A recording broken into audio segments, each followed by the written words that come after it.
Shalom, giving all praise, honor, and glory to Yahweh, Bahashem, Yahweh Shai, Bahashem, Rahaha Kodash. Double honors to the apostles and the elders of Great Millstone, pushing this doctrine of truth to the elect of the nation of Israel, who were scattered throughout the four corners of the earth, pursuant to the curses of Deuteronomy chapter 28. Alright, I wanted to do a response to a video I came across on the Crimson Cures channel here.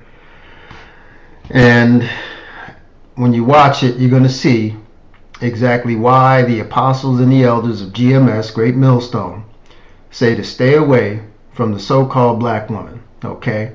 Now, obviously not all. Okay? Because we have some sisters in the truth who are doing the right thing. Okay, they want to do the right thing by their men, and even, the single sisters, they are following in the ways of Yahweh Bashem, Yahweh Shai, okay, and being obedient, okay. But then you have these women of the world here, and to give you a little background, this little obnoxious demon, as you can see, is involved in a little tussle with these two brothers here, all over some foolishness, because this PhD or this doctorate level, whatever her degree's in, and I know she has a doctorate because she was bragging about it. She ordered a refrigerator of the wrong size, right? So obviously it was too big for the space that the refrigerator was supposed to occupy. Okay, so she got upset. She took it out on these two brothers who were very, very professional. These brothers were consummate professionals. They weren't hooping and hollering, talking shit. They could have really roughed this woman up, but they restrained themselves. And I applaud these brothers because they exercise tremendous restraint with this little demon right here. And you're going to see. So we're going to watch it. It's maybe 4 or 5 minutes, and then I'll probably stop it along the way to give a little commentary, and then break out some scriptures. Alright, so without further ado, let's watch the clip. Go up the bed. Stop, Larry!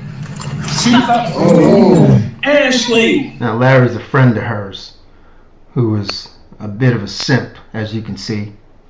And you'll learn as the video plays. Without the doors on there, it still won't fit. Your refrigerator measured at about 20. Measure this refrigerator, please, while you, Mr. Handy, doing the tape measure, man. Larry, will you bring me the tape measure from the other room? So no, I'm not. No. You can get your dispatch one. Dispatch. Okay. Dispatch. Okay. Wait a minute. Larry, bring me my phone because I need Lowe's on the phone right now. All right. Okay. All right. Look, I'm just trying to give you an understanding. No, you don't. Sweetie, I have a doctorate degree. There's nothing for you to understand. Yes. And you see the attitude. She's got this doctorate degree, which basically means, nigga, you can't tell me a goddamn thing. I know everything. I know more than you do. Okay, so you can't tell me anything, Mr. Delivery Driver. This is the attitude of these broads. All right, it's incredible. It's mind blowing the disrespect that she's already showing, from the door. I do. Okay. Phone. Okay. So we're gonna go ahead. No, get the fuck away from my door. Sit down. Sit No. down. Yeah. No. Can you get your wife, sir? That's not my husband. Can you? No. Now, do you think this little obnoxious demon right here would behave this way if two Edomite men were in her crib, if they were delivery drivers, right? Absolutely not. And the Crimson Cure is going to say that later on in the video. All right, and this was the first thing that came to mind, because you notice, with these types of broads, these demon Israelite women of the world, of course, we got to make that distinction. They view Esau, Edom, the so-called white man, with the utmost respect. They treat him with the utmost respect. Okay, from the most educated, okay, to the uneducated. She would not be treating two Edomite men like this. She would be on her best behavior, all right? she would take that hostility out of her voice, and she'd probably offer him a glass of lemonade. God damn it. I mean, this is the way these broads are, man. You know, they just have this disdain and this hatred for the Israelite man. Okay, they cannot take leadership, they can't take direction from us, and this is the way they react to that type of authority or direction from a so-called black man, the Israelite man. No. We're going another door, man. But she is You're crazy. not, you touched one goddamn thing in my fucking house.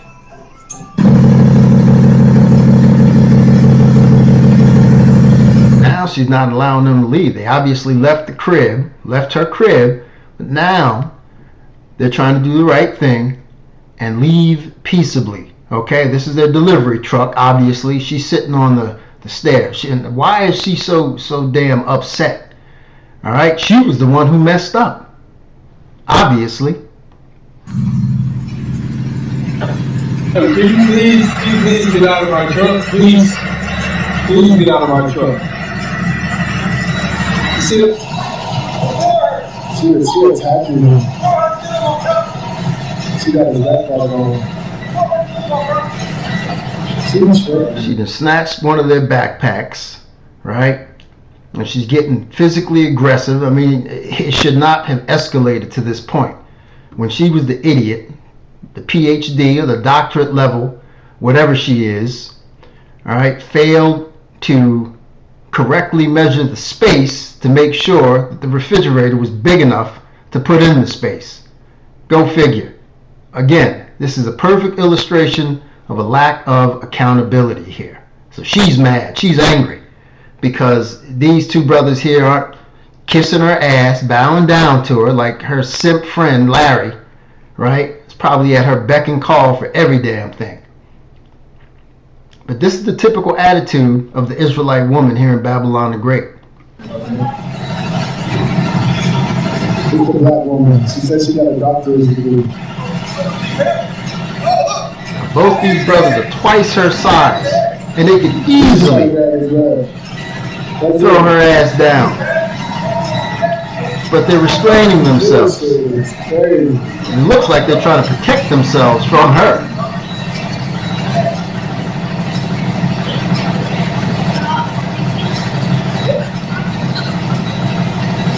Look at this rabid monkey.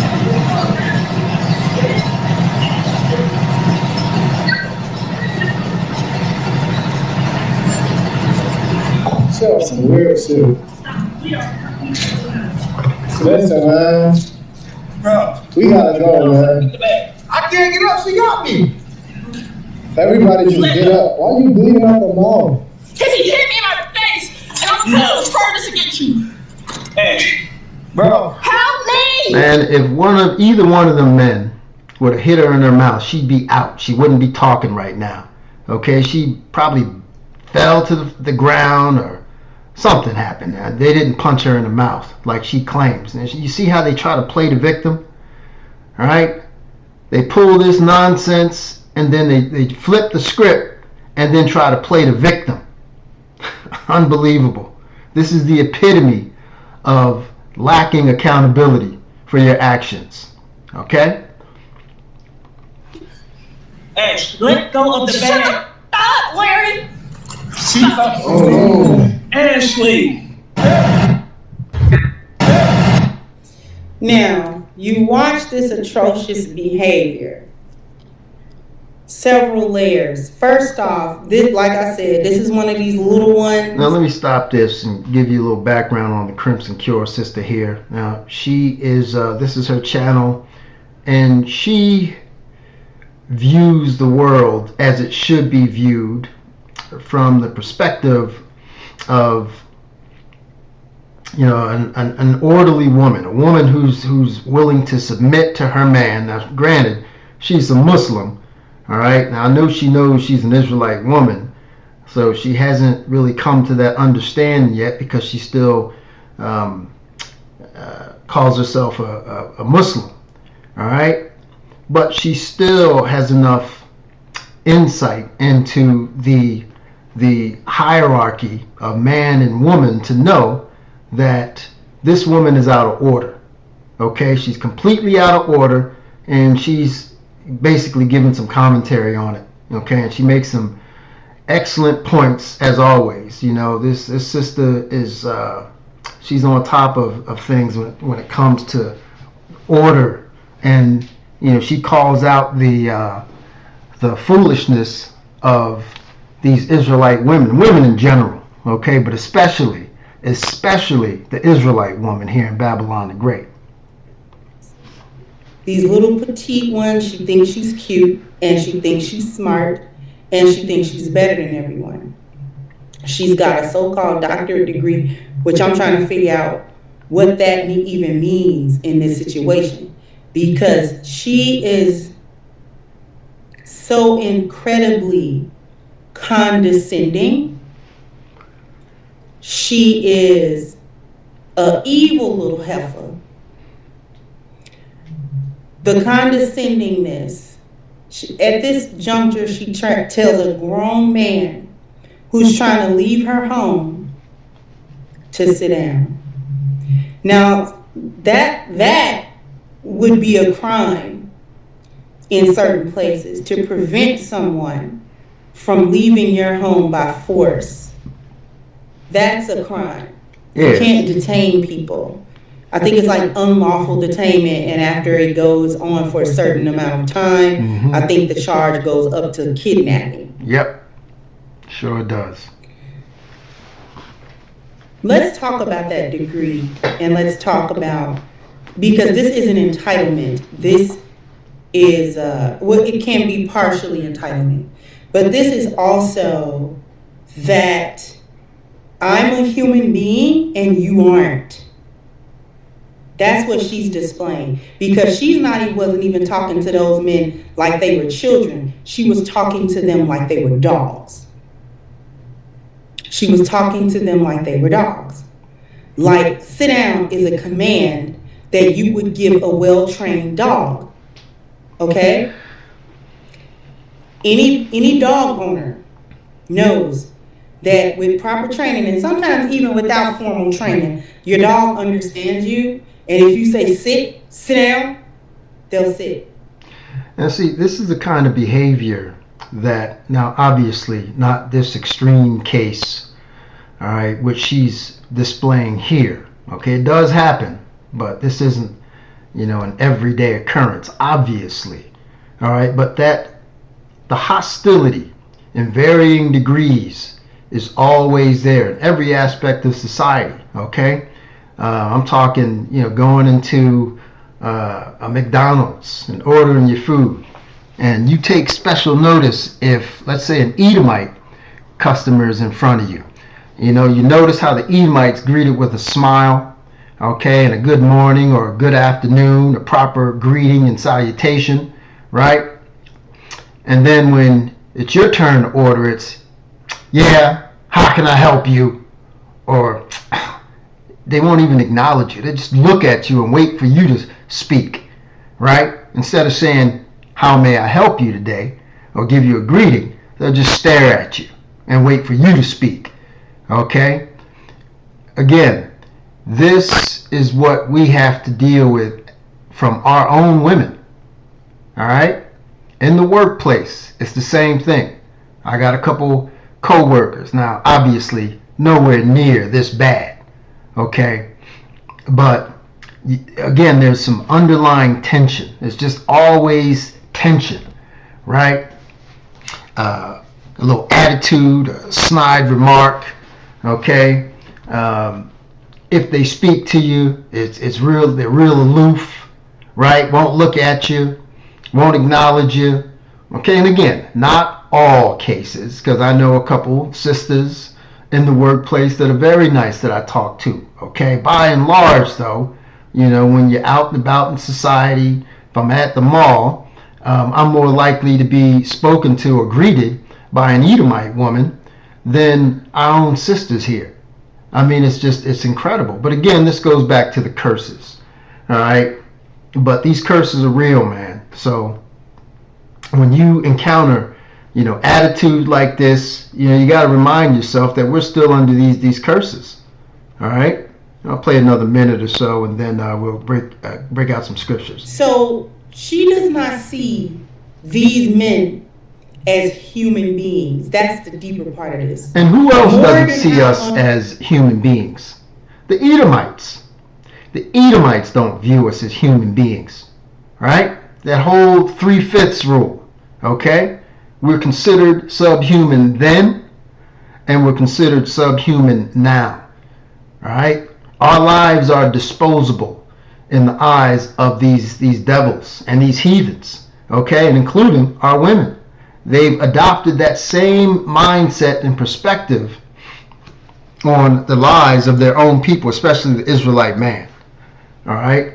And this is why we need Yahushua to come and redeem us and restore order in this wicked-ass, out-of-order kingdom. Unreasonable she's being. How wild. She's acting like a wild animal at this point. There's nothing dignified. There's nothing educated. There's nothing feminine. There's nothing, womanly. There's nothing with any decorum. There isn't anything being handled by her with any level of reason or intelligence. She's just a foaming at the mouth, rabid hyena that likes to be condescending to everyone around her that she thinks is beneath her. Just the Israelite man. I guarantee you she wouldn't do this to the Edomite. And she's going to say that.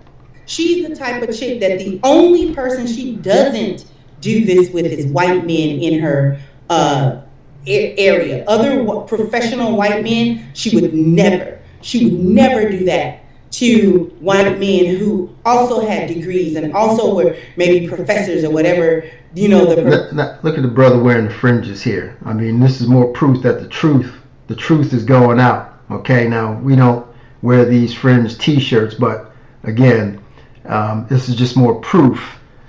We wear garments when we go out on the highways and hedges, and we don't walk around with these fringes on as our normal garb, daily garb, okay, for obvious reasons. But anyway, now I disagree with the Crimson Cure to the extent that, again, if these two delivery men were Edomite men, I guarantee you, I'll put everything I own on this, that this would not have escalated to the point of her putting hands or trying to put hands on these brothers here. Okay, she would not do that to an Edomite man. She may give him a little snarky remark, I don't think so. Okay, but I know for certain she would not escalate it to this point. All right, this type of treatment and behavior is only reserved for the Israelite man. Point blank, period. All right. At any rate, let's go ahead and break out some scriptures, because you women are going to be you're going to be held accountable for your behavior. Okay, when Jacob's trouble hits, okay, it's going to be a time for you to reflect on your wicked, evil behavior toward your men, especially the men of the Lord. Okay, because a lot of us brothers are going through this, to this day. This is the book of Isaiah, chapter 32, verse 2. And a man shall be a hiding Salakia. Verse 9. Let's jump down there. Isaiah chapter 32, verse 9. Rise up, ye women that are at ease. Hear my voice, ye careless daughters. The daughters of Zion, this is referring to. Give ear unto my speech. Many days and years shall ye be troubled. Okay, hence Jacob's trouble. This is a time frame this is talking about. Ye careless women. Okay, now this woman is clearly at ease with her attitude, right? Not taking into heed that she should be submissive. She should be submitting to men, not being domineering, bossy, aggressive, and masculine. Okay, you can't be at ease when you have those personality traits. Okay, and these are personality traits that she learned here in Babylon the Great through feminism. Hear my voice, ye careless daughters. Okay, and these are women that are dwelling without care. They don't care about anything about what they want. They want what they want when they want it. Okay, they don't care who you are. If you're an Israelite man, from the richest to the poorest, they don't care. They don't view you as a man worthy of getting respect from them. right? But the Lord, Yahweh Shem Yahweh Shai says, okay, because of this, many days and years shall ye be troubled during this time of Jacob's trouble, ye careless women, for the vintage shall fail, the gathering shall not come. Tremble, ye women that are at ease, okay? The vintage shall fail. So these food houses are going to close. The economy is going to collapse. Famine is going to be brought upon the world through Yahweh Shem Yahweh Shai during these times. And what are you going to do then? Because you're not going to have those modern day conveniences, right? You're not going to have 911 at your beck and call, right? They're not going to respond to your foolishness or anything. Okay, you could be on the phone with 911 and say, hey, I got this dude who's trying to violate me, and they'll probably hang up the phone because they're not going to have, law enforcement available to respond to these calls. Okay, tremble, ye women that are at ease. Okay, that means these women are going to be terrified from what they're seeing, what they're witnessing, what they're experiencing firsthand during Jacob's trouble. Okay. Tremble, ye women that are at ease. Be troubled. Okay? That trouble is going to come from Yahweh Shem Yahweh Shai. Okay? Through Jacob's trouble. Again, you're going to see it. You're going to see it firsthand. And then, at that time, you're going to be reflecting on your wicked behavior. Yahweh Shem Yahweh Shai is going to flip the script. Okay? In the worst possible way for you. To make you remember all the foolishness, okay, that you were involved in when you had a chance to possibly, because again, one of those brothers was an Israelite man, okay? If she was able to look at the future and see where this country is headed in terms of prophecy, all right, she would have known, oh man, I got an Israelite man in my midst. Let me go ahead and holler at this brother so I can get that protection that I'm going to need very soon during Jacob's trouble. Okay, now it's funny because that just came to mind, but this is really symbolic. Okay, because again, this brother was wearing fringes, as you can see, and you're going to see the Israelite man really rise up and be held in the highest regard during Jacob's trouble. So women like this, okay, she's going to know at some point. The Heavenly Father is going to bring it to her remembrance that she was in the midst of Israelite men. Okay, the very men that she scoffed and looked down upon and despised and treated with hatred and disdain are the same men that could have protected you during Jacob's trouble. All right? And I'm just speaking as a man here. All right. Tremble, ye women that are at ease. Be troubled, ye careless ones. Strip you and make you bare. Gird sackcloth upon your loins. They shall lament for the teats, for the pleasant fields, for the fruitful vine. Because all of that's it's not going to be available. Okay? It is not going to be available. Let's see. And you wait, because when all that stuff evaporates, that famine and hunger kicks in, then it's going to really hit you. Oh Lord, what have I done? And again, the Lord's going to bring it back to your remembrance. He's going to make sure you remember, okay, that the man that you dealt with during this situation, where you acted like a damn fool, was an Israelite man that was in your midst. Okay? This is the book of 2 Ezra chapter 16, verse 33. And the virgins shall mourn, having no bridegrooms. The women shall mourn, having no husbands. Their daughters shall mourn, having no helpers. Now the bridegrooms are, the virgins are young women. Okay, young unmarried women. All right, they're going to mourn. Why? Because there aren't going to be any men available to protect you during this time of Jacob's trouble. Okay? Because the man is going to be that hiding place. The man is going to be that protection that's going to keep a man of the Lord, let me say.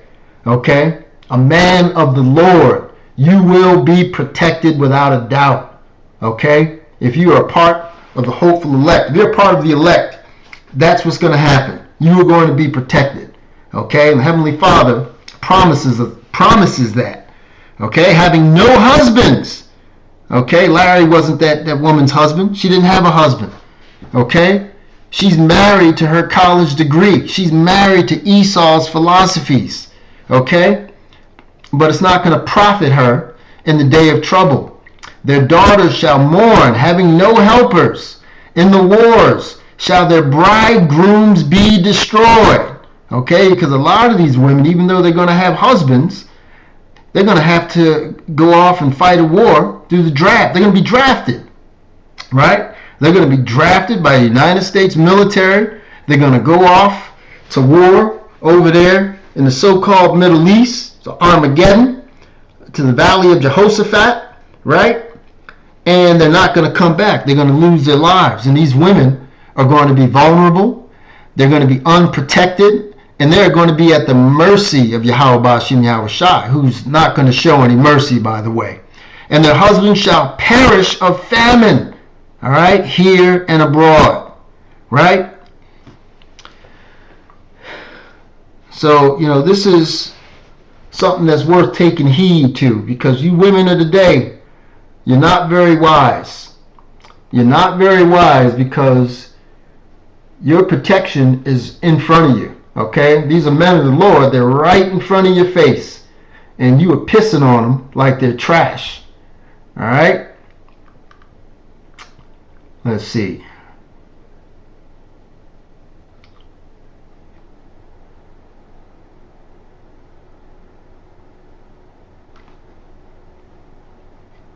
This is Isaiah chapter 3, verse 16. And this is an example or illustration of the attitude of the typical Judite women. All you Israelite women, the northern kingdom included, but especially the head tribe here. Moreover, the Lord saith, because the daughters of Zion are haughty. They're very arrogant. Okay? And it's gotten worse. Right? With these degrees and the philosophies of feminism. Right? And walk with stretched forth necks and wanton eyes. Walking and mincing as they go. And making a tinkling with their feet. Okay? And this is just an illustration of the attitude, the arrogance, the pridefulness of these women, right? And then the Lord goes on to say that, through Isaiah, that he's going to curse the daughters of Zion. Okay? Let's see. All right, and this is what I was looking for. Chapter 3, verse 12, as for my people, the Israelites, children are their oppressors, and women rule over them. Okay? And these women have this false sense of security. All right? Because in their minds, they're over men. Because society, Babylon the Great, these Edomites, through feminism, have elevated these women to the point where they think they are actually over the man. Right? And didn't she illustrate that perfectly?